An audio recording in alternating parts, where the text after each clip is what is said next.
Yes. Okay, now you are talking about some of the allegations that have been raised now. Are you alleging then that your members, because if they're all in Southern Kaduna and your union is Southern Kaduna People's Union, it doesn't seem to cover them, does it? Our union covers everybody. You see, what we have said is, we have a constitution. We have opened our doors to everybody. It's a simple matter. Every union has its own constitution, has its rules for membership. You don't go, people come to you. People have called me. We want to register with your union. You don't go around asking everybody, even when you have, it's very plain. Now, there are people that have come and have registered. Even last year, there are some people, aborigines, indigents of Southern Kaduna, that said, we are not registered with you. We want to be registered. And of course, I stand to tell you that the person that spoke here, Sanusi, who happens incidentally actually to be from Katsina State, I have never ever gotten any application from him, at least from the time I became president, that look, we want to register with you. And of course, if they do and they comply with all the rules, why not? So let me also make this point. In our union, there are Muslims there, there are Hausas there, there are. So there are Fulanis there. Our chairman for Lagos State, chairman of Lagos State, Dr. Saleh Pashi, is a Fulani man. So, what are we saying? We have had BOT members, out of 15 BOT members, we have had Hausa Muslims there. Well, I think you already answered mine, because I was about to ask you, whether or not you also have Muslims in your group. I mean, this is considering that, it would seem that in some instances, this crisis is an ethno-religious conflict. So, is that how you see it? Because in some instances they say it is an ethnic crisis. In some instances they say it is a satellite indigene dichotomy. In another instance it is Fulani herdsmen versus the farmers. It would seem that it wears many colorations, but you will answer that question when we return from this break.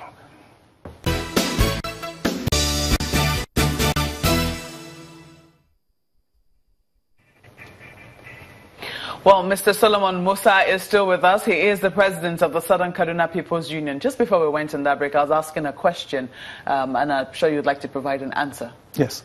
We're happy that Maikudi has come here to tell us that it has ethno-religious dimension. We're happy because we've been puzzled and we've been asking ourselves the question, why at the drop of a hat we are being killed without cause, without reason, without justification? Now, I give you several instances. Miss World crisis that happened, it had nothing to do with any publication from anybody in Southern Kaduna. The newspaper was not Southern Kaduna that published the article. The journalist that wrote the story was not from Southern Kaduna, and yet we were killed needlessly without cause, without reason. Then number two, there was, if you remember, the Danish cartoons from Denmark.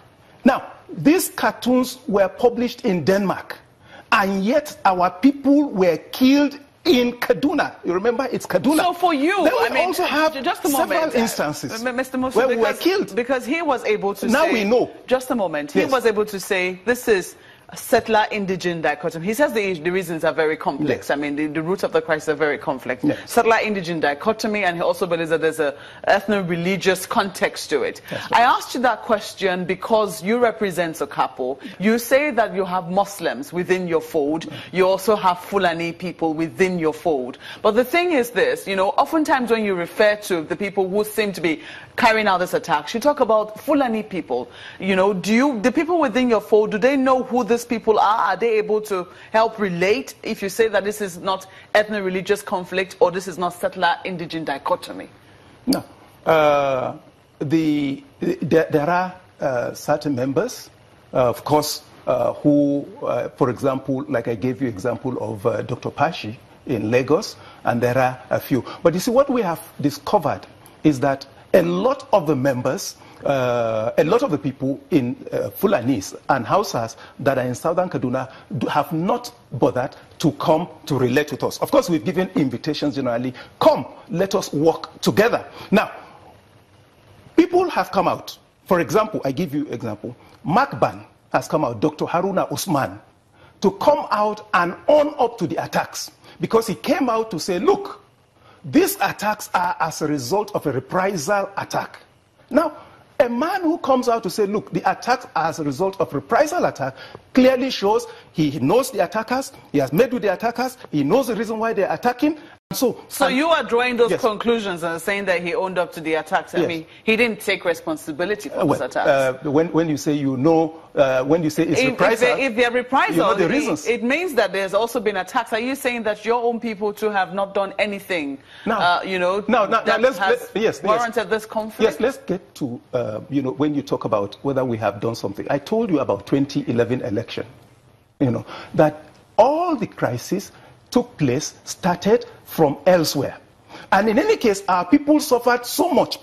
Go to Rigasa in Kaduna, go to Zaria, go to Soba, go to Igabi, go to Giwa. Virtually a lot of our people were killed. Out of that 180, I wager to say that not less than 100 of our people were killed in the northern parts of Kaduna State. And yet the narrative is now being changed. And so to say that actually we are guilty, I tell you, and I stand to tell you this, that the southern Kaduna is not only inherently peaceful, there might be collateral damage, but that southern Kaduna people went out of their way to kill Hausas or Fulanis. I want to tell you that that is actually not true. It's a fine place to leave it, Mr. Solomon Musa. Yes. He is the president of the Southern Kaduna People's Union. Thank you for coming on Sunrise Daily. That's the program from Abuja. Thank you so much for watching. I'm Maokwe Ogun. It's back to you, Lagos. Well, thank you for watching. I'm Chamberlain Oso. And I'm Gimba Umar.